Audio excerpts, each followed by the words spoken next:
નમસ્કાર વિદ્યાર્થી મિત્રો, કેમ છો? મજામાં? અત્યારે આપણે વાણિજ્ય વ્યવસ્થા અને સંચાલન વિષયમાં ચેપ્ટર નંબર 1 ધંધાનું સ્વરૂપ, હેતુ અને એનું કાર્યક્ષેત્ર થી શરૂઆત આપણે કરી છે, જેમાં આપણે હવે આ ચેપ્ટર નંબર 1 માં આગળ અભ્યાસ કરવાનો છે. તો ફરી એકવાર ગયા લેક્ચરનું એકવાર રિવાઇઝ થઈ જાય, જેથી આપણને ધ્યાનમાં આવી જાય કે આપણે કયા પોઈન્ટ સમજાતા અને ક્યાંથી આપણે શરૂઆત કરવાની છે. ચેપ્ટરની શરૂઆત કરી ત્યારે તમને એક ખાસ મહત્વની બાબત સમજાવી હતી કે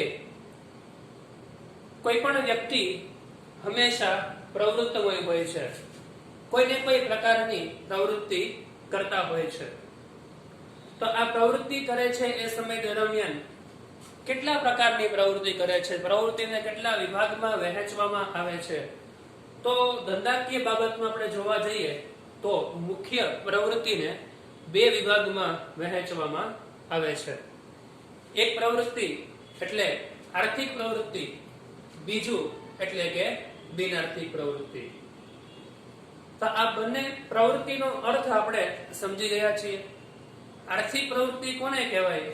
કે જે નફાના ઉદ્દેશથી, અર્થ ઉપાર્જનના ઉદ્દેશથી કરવામાં આવતી કોઈ પણ પ્રવૃત્તિ, એને આપણે આર્થિક પ્રવૃત્તિ કહ્યું.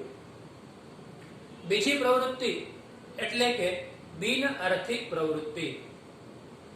તો બિન આર્થિક પ્રવૃત્તિ કોને કહેવાય? કે જે નફાના હેતુ સિવાય, અર્થ ઉપાર્જનના હેતુ સિવાય, એટલે કે સેવાના હેતુથી કરવામાં આવતી પ્રવૃત્તિ એટલે બિન આર્થિક પ્રવૃત્તિ. જેમાં આપણે એનો તફાવત, એના વિશે ઘણા બધા મુદ્દાઓની ચર્ચા પણ કરી હતી, ઉદાહરણ પણ જોયું હતું કે કોઈ ખેડૂત જે છે એ પોતાની ઉત્પાદિત થયેલી વસ્તુઓને વેચે છે, બદલામાં એ વળતર મેળવે છે, નાણાં મેળવે છે, તો એક આર્થિક પ્રવૃત્તિનો ભાગ છે. અને એ જ ખેડૂત ઉત્પાદિત થયેલો પાક જે છે એ કોઈ વ્યક્તિ કે સંસ્થાને દાનમાં આપે છે, ભેટમાં આપે છે, તો એ બિનઆર્થિક પ્રવૃત્તિ છે. તો આજે આર્થિક પ્રવૃત્તિ અને બિનઆર્થિક પ્રવૃત્તિઓમાં પેલી આર્થિક પ્રવૃત્તિના 3 પ્રકાર છે: ધંધો, વ્યવસાય અને રોજગાર. અને બિનઆર્થિક પ્રવૃત્તિના કોઈ પ્રકાર જોવા મળતા નથી. જેમાં આપણે આર્થિક પ્રવૃત્તિના 3 પ્રકારને એક પછી એક સમજવાના છે. એનો પહેલો પ્રકાર એટલે કે ધંધો. જે 2 લેક્ચરમાં આપણે એના અર્થથી આપણે શરૂઆત કરી હતી અને લાક્ષણિકતા પણ એક સમજ્યા હતા. ધંધો એટલે શું? ધંધો એટલે કે કોઈ પણ પ્રકારની નફાના હેતુથી કરવામાં આવતી આર્થિક પ્રવૃત્તિ એટલે ધંધો. કે જે પ્રવૃત્તિ કરવા પાછળનો મુખ્ય હેતુ, આપણો નફો કમાવાનો હોય, વળતર મેળવવાનો હોય, આવક મેળવવાનો હોય, તો આપણે એને આર્થિક પ્રવૃત્તિ કહીએ છીએ. તો આ આર્થિક પ્રવૃત્તિ આપણને ધ્યાનમાં કેવી રીતે આવે કે કોઈ વ્યક્તિ કે સંસ્થા કે પેઢી આર્થિક પ્રવૃત્તિ કરી રહી છે, આપણને કેમ ખબર પડે? તો એમાં આપેલા જે આ લાક્ષણિકતા છે એની ઉપરથી આપણે તારણ કાઢી શકીએ કે આ પ્રવૃત્તિ એ આર્થિક પ્રવૃત્તિ છે, અથવા તો આ પ્રવૃત્તિ ધંધો તરીકે ઓળખવામાં આવે છે. તો હવે આને સ્ટેપ બાય સ્ટેપ સમજીએ. તો સૌપ્રથમ પહેલું નફાનો હેતુ. કોઈ પણ આર્થિક પ્રવૃત્તિ થાય તો આર્થિક પ્રવૃત્તિ કરવા પાછળનો હેતુ નફો કમાવાનો હોય છે. જો કોઈ ધંધાકીય એકમ નફો ન મેળવે તો ખોટ જશે. જો નફો ધીમે ધીમે ઓછો મેળવતો જશે તો ખોટ જશે અને કંપની એ ધંધો જે છે એ બંધ કરવો પડશે. તેવું કહી શકીએ કે જે માનવ શરીરમાં રક્તની જરૂર છે, એમ ધંધાકીય એકમમાં નાણાંની જરૂર છે. નાણાં ક્યાંથી આવશે? તો ધંધો નફો મેળવશે ત્યારે. તો ધંધામાં નફો કમાવવો એ ખૂબ જરૂરી છે. આપણે એટલે એમ ન કહી શકીએ કે કોઈ ધંધો જે છે નફો નથી કમાતો તો ભાઈ આર્થિક પ્રવૃત્તિ કે ધંધાકીય પ્રવૃત્તિ ન કહેવાય. આ તો વ્યવસાય છે, બિઝનેસ છે. દર વર્ષે કઈ નફો આવશે એવું ફરજિયાત નથી, પરંતુ વર્ષાંતે આ પરિસ્થિતિમાં ફેરફાર થતો હોય છે. કોઈક વર્ષે નફો તો કોઈક વર્ષે ખોટ. ઉતાર ચઢાવ આવતો હોય છે તો આપણે એવું માની ન લેવું જોઈએ કે નફો થાય તો જ એને ધંધો કહેવાય. જો ખોટ થાય તો પણ એ ધંધાકીય પ્રવૃત્તિ જ કહેવાશે અને આર્થિક પ્રવૃત્તિ જ કહેવાશે. અહીંયા વાત પૂરી કરી આપણે નફાની. હવે આપણે સમજવાનું છે વસ્તુઓ અને સેવાનો વિનિમય. વસ્તુઓ અને સેવાનું ઉત્પાદન ખરીદી વેચાણ કરવામાં આવે એટલે કે વસ્તુ અને સેવાનો વિનિમય થાય છે. ધંધાનું મૂળ કામ શું છે? તો વિનિમયનું કામ છે, આદાન પ્રદાનનું કામ છે. કોઈ એકમ વસ્તુનું ઉત્પાદન કરે છે તો એ શા માટે ઉત્પાદન કરે છે? તેને બજારમાં વેચવા માટે.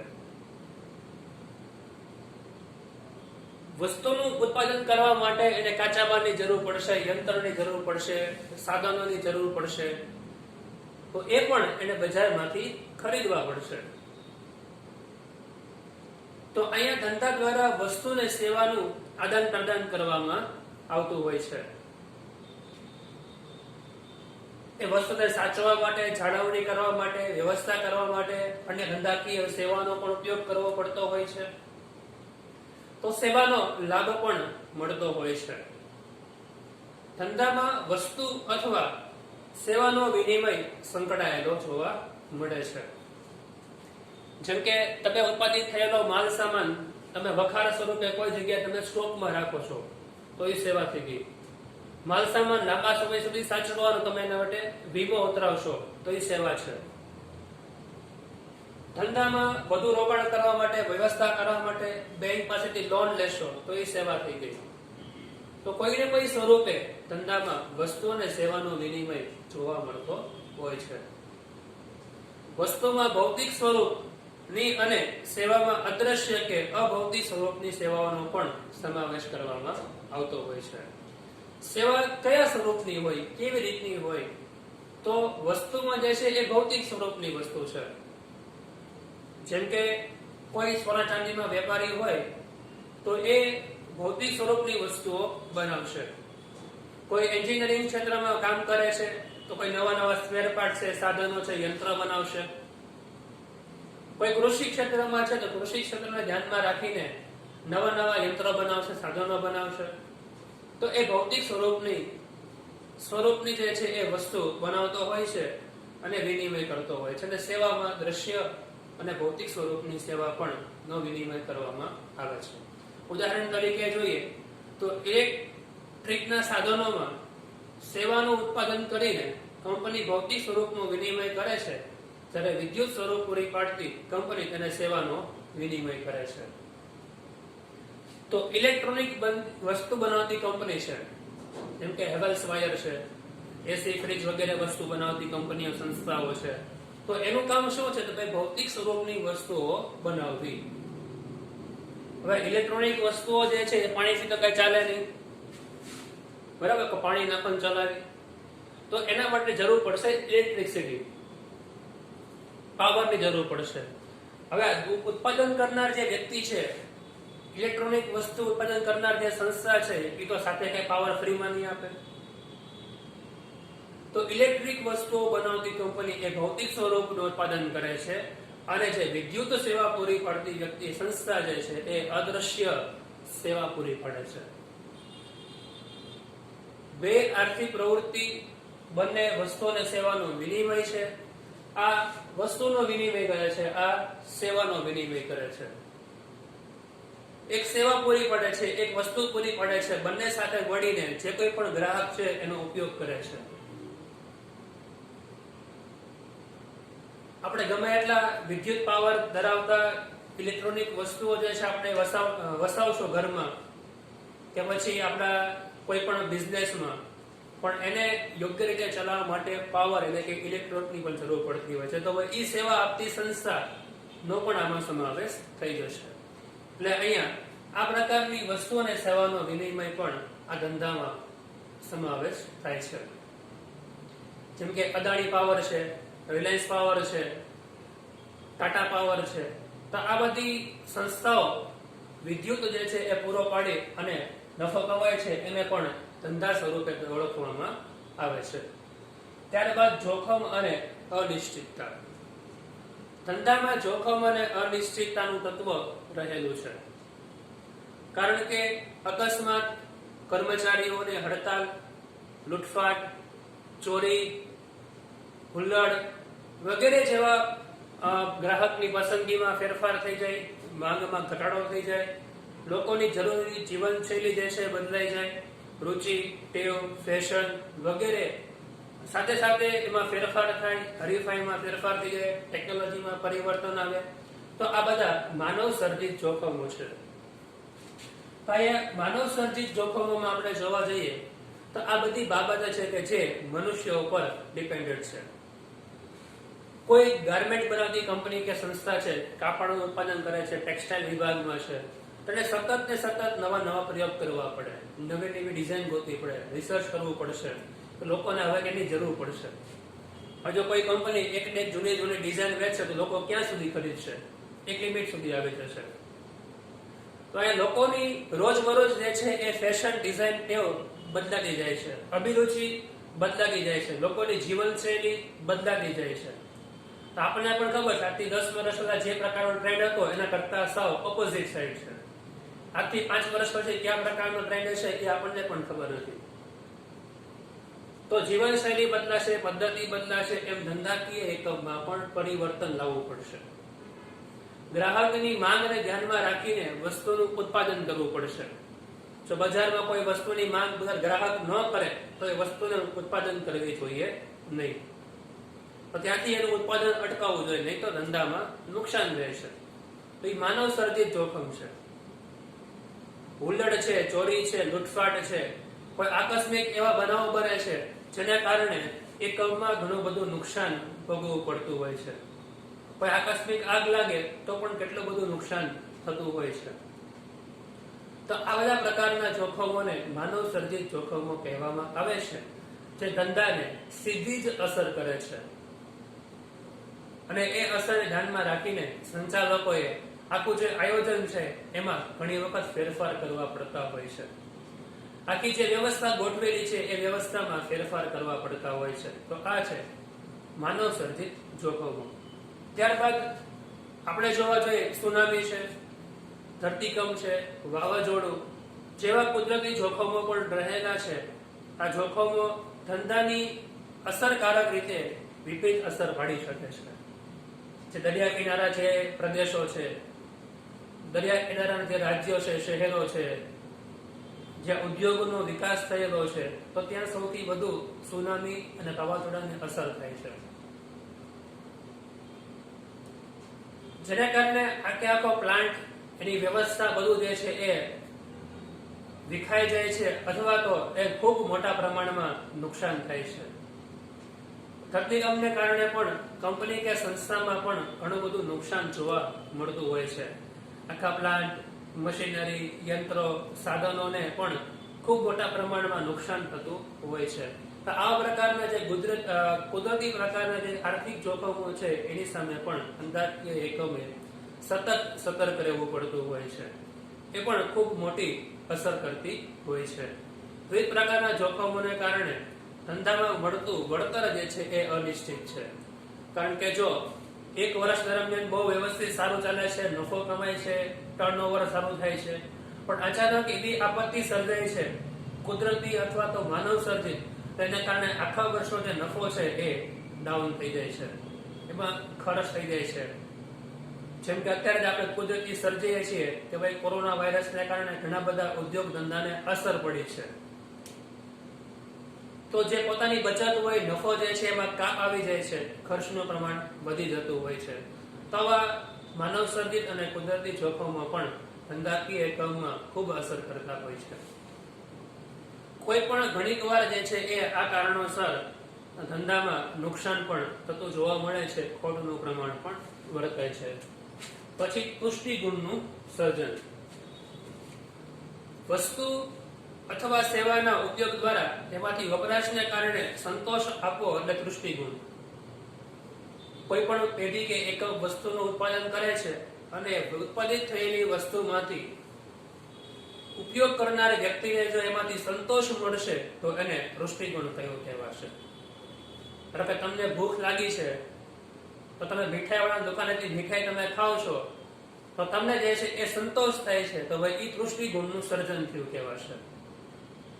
તમારે કોઈ વસ્તુની જરૂર છે તમે મેળવશો તો તમે તૃષ્ટિ ગુણનું સર્જન થયું કહેવાશે. તમારે કોઈ સેવાની જરૂર છે તમે એનો ઉપયોગ કરશો તો તૃષ્ટિ ગુણનું સર્જન થયું કહેવાશે. તો ઉત્પાદિત થયેલી વસ્તુને વપરાશકાર દ્વારા જ્યારે સંતોષ મેળવવામાં આવે છે ત્યારે એને તૃષ્ટિ ગુણ કહેવામાં આવે છે. આ તૃષ્ટિ ગુણનું સર્જન અલગ અલગ સ્વરૂપને આધારે જોવા મળે છે. જેમ કે સમય આધારે, સ્થળ આધારે તૃષ્ટિ ગુણ જોવા મળતું હોય છે. કાચા માલનું તૈયારમાં રૂપાંતર થાય અને તે વપરાશ યોગ્ય બનાવવામાં આવે એટલે સ્વરૂપ આધારિત તૃષ્ટિ ગુણનું સર્જન કહેવામાં આવે છે. કાચા માલનું ઉત્પાદન થાય છે. જેમ કે કોઈ કાપડ બનાવવું હોય તો એના માટે જે કોટન છે તો એ કોટન એના માટે કાચો માલ છે કે ભાઈ કોઈ પણ વસ્તુ હોય અને એમાંથી પ્રોસેસિંગ થઈ અને પછી જે છે આપણે તૈયાર કાપડ મળે છે અથવા જે કપડા આપણે જોઈએ છે એ મળે છે. તો કાચા માલનું ઉપયોગ થાય, વપરાશ થઈ શકે એવા ઉત્પાદિત થયેલા માલના સ્વરૂપમાં જે પરિવર્તન થાય એને સ્વરૂપ આધારનો તૃષ્ટિ ગુણ કહેવામાં આવે છે. જેમ કે લાકડું છે તો લાકડાનો ઉપયોગ તમે ડાયરેક્ટ ઘરમાં ન કરી શકો, તો લાકડું જે છે એ કાચો માલ છે. તમે એની ઉપર પ્રોસેસ કરીને વપરાશ યોગ્ય બનાવીને તમે સરસ મજાનું ફર્નિચર બનાવો છો તો એ થઈ ગયો કાચા માલ ઉપર પ્રોસેસ કરીને વપરાશ યોગ્ય બનાવો તો એ સ્વરૂપ આધારિત તૃષ્ટિ ગુણ છે. ત્યારબાદ જોવા જઈએ તો ઉત્પાદિત થયેલા માલની ઉપભોક્તા સ્થળ સુધી લઈ જવામાં આવે છે તો એને સ્થળ આધારિત તૃષ્ટિ ગુણ કહેવામાં આવે છે. કોઈ કંપની, કોઈ ફેક્ટરીમાં જે વસ્તુનું ઉત્પાદન થાય છે તે ઉત્પાદિત થયેલી વસ્તુ લોકો સુધી પહોંચાડવાની વ્યવસ્થા અને લોકો સુધી પહોંચી જાય છે તો એને સ્થળ આધારિત તૃષ્ટિ ગુણ કહેવામાં આવે છે. તો માલની જરૂરિયાત ન હોય ત્યારે તેને સંગ્રહ કરી જરૂરિયાતના સમયે પૂરી પાડવામાં આવે છે તો સમય આધારિત તૃષ્ટિ ગુણ કહેવામાં આવે છે. જેમ કે વર્તમાનમાં આપણે સિઝનમાં જોઈએ તો ભાઈ અત્યારે સમર ટાઈમ હોય તો સૌથી વધુ જે છે એ ઠંડી વસ્તુ છે, લીંબુ છે, અથવા તો એવી વસ્તુ કે જે વર્તમાન સમયમાં બહુ રેર કેસમાં જોવા મળે છે તો જે તે સમય દરમિયાન સિઝન હોય એ સમય દરમિયાન ખૂબ સસ્તા ભાવે મળતી હોય છે તો લોકો એનો સંગ્રહ કરી રાખે છે. અને સંગ્રહ કર્યા પછી જ્યારે જરૂર પડે ત્યારે એને વપરાશ યોગ્ય માટે વસ્તુ પહોંચાડવામાં આવે છે તો એને આધારે કહી શકીએ કે આ સમય આધારિત દૃષ્ટિકોણ છે કે જ્યારે લોકોને જરૂર છે તો એ સમયે ત્યારે એ વસ્તુને પ્રોવાઈડ કરવી. ત્યારબાદ છે પ્રવૃત્તિનું સાતત્ય. ધંધામાં વ્યવહારો નિયમિતપણે અને સતત ચાલ્યા કરે છે તો ધંધો એ સતત રીતે ચાલતી આર્થિક પ્રવૃત્તિ છે. તો ધંધો જે છે એ સતત ચાલતી પ્રવૃત્તિ છે. આપણે એવું ન કહી શકીએ કે ભાઈ કોઈ વ્યક્તિ એવું નક્કી કર્યું કે એક મહિનો ધંધો ચલાવો પછી બંધ કરી દેવો, એક વર્ષ ચલાવો પછી બંધ કરી દેવો. પણ આ પ્રવૃત્તિ સતત ચાલતી છે કે ભાઈ એક વર્ષ ચલાવ્યો, નફો કમાવાનો તો માલિકને થશે કે હજી આપણે આગળ ધંધો ચલાવીએ. નફાનું પ્રમાણ વધતું જશે એમ ધંધાનો પણ વ્યાપ જે છે એ વધતો જાય છે અને સતત એનો પ્રવાહ ચાલ્યા કરે છે. વેપારી નફાના આશયથી ખરીદ વેચાણની પ્રવૃત્તિ કરતો હોય છે. ઉત્પાદક કે વેપારી પોતાના રહેલા માટે મકાન બનાવે છે, ત્યારબાદ મકાનના વેચાણમાંથી નફો મેળવે તો તે પોતે ધંધો ન કહેવાય, કારણ કે માટે મકાનની લે વેચ એ નિયમિત કે સતત પ્રવૃત્તિ નથી. સતત પ્રવૃત્તિ કોને કહેવાય? તો જે સતત ચાલ્યા કરતી હોય એ પ્રકારની પ્રવૃત્તિ. ધંધો કોને કહેવાય? કે જે આપણે એને એક ચોક્કસ સ્થળે ચોક્કસ જગ્યાએ નિશ્ચિત કરેલી વસ્તુઓનું ઉત્પાદન કરવામાં આવતું હોય છે, એમાંથી નફો મેળવવામાં આવતો હોય છે તો એ સતત ચાલતી પ્રવૃત્તિ છે. ધારો કે કોઈ કોન્ટ્રાક્ટર છે એ પોતે મકાન બનાવે છે અને વેચે છે, મકાન બનાવે છે વેચે તો એ સતત ચાલતી પ્રવૃત્તિ છે. પણ કોઈ વ્યક્તિ પોતાના રહેવા માટે મકાન લે છે અને પછી વેચીને પાછું નવું મકાન લે છે પોતાના માટે તો એ આર્થિક પ્રવૃત્તિ ન કહેવાય, એને ધંધો કહેવાશે નહીં. ધંધામાં એનો સમાવેશ નહીં થાય, કારણ કે સતત ચાલતી નથી. એને પોતાના લાભ માટે એકવાર જૂનું મકાન વેચીને નવું મકાન લીધું, હવે બીજી વાર એનો ઉપયોગ કરવાનો નથી. હવે પછી મકાન ત્યારે બદલાવાનો નથી, એ સ્થિર થઈ ગયું ત્યાં, એટલા માટે એને ધંધો કહેવાશે નહીં. ધંધો એટલે શું? સતત ચાલતું હોય. કાચા માલની ખરીદી કરી, પ્રોસેસિંગ કરી, ગ્રાહકને વેચ્યું, આવક આવી, કાચા માલની ખરીદી કરી, પ્રોસેસિંગ કર્યું અને વેચ્યું. જે કોન્ટ્રાક્ટર છે, જે મકાન બાંધકામનું કામ કરે છે ને, એ ધંધો કહેવાશે. કન્સ્ટ્રક્શનનું કામ કરે છે, ધંધો કહેવાશે. પણ વ્યક્તિગત પોતે એક મકાન વેચી નવું મકાન રહેવા માટે લેશે તો એ ધંધો કહેવાતો નથી. નાણાંની જરૂરિયાત. જ્યારે કોઈ પણ ધંધામાં વ્યવહારો નિયમિત રીતે અને સતત ચાલતી રહે એટલા માટે સૌથી વધુ જરૂરિયાત હોય તો એ નાણાંની જરૂરિયાત છે. ફેક્ટરીમાં કાચા માલથી તૈયાર માલનું ઉત્પાદન, વેપારીઓને માલ સામાનની ખરીદી માટે નાણાંની જરૂરિયાત રહેતી હોય છે. તો સૌથી મોટી અને સૌથી વધુ મહત્વની જરૂરિયાત તો એ છે નાણાંની જરૂરિયાત. કોઈ પણ ધંધાકીય એકમ હોય તો ધંધાકીય એકમમાં નાણાં અલગ અલગ સ્વરૂપે એની જરૂરિયાત ઊભી થાય છે.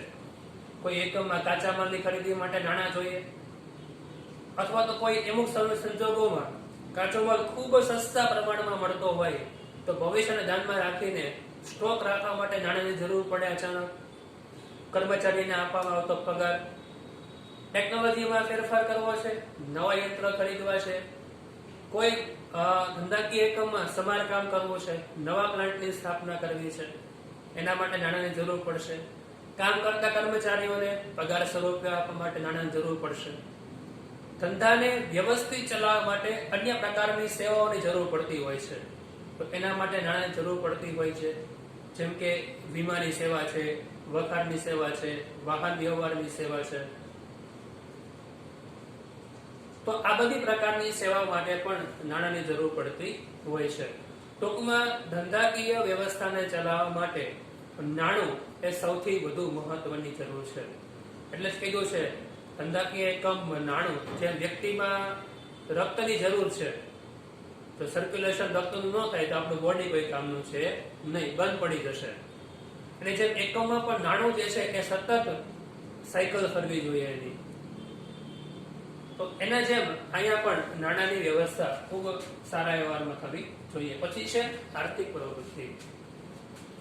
ધંધો એ આર્થિક પ્રવૃત્તિ, અર્થ ઉપાર્જન દ્વારા કરવામાં આવતી પ્રવૃત્તિ છે, અને આર્થિક પ્રવૃત્તિનો આ એક ભાગ છે. શા માટે આર્થિક પ્રવૃત્તિનો ભાગ છે? કારણ કે ધંધા દ્વારા આપણે નફો મેળવવાના છીએ, ધંધા દ્વારા આપણે આવક મેળવવાના છીએ, એટલા માટે એને આર્થિક પ્રવૃત્તિ કહેવામાં આવે છે.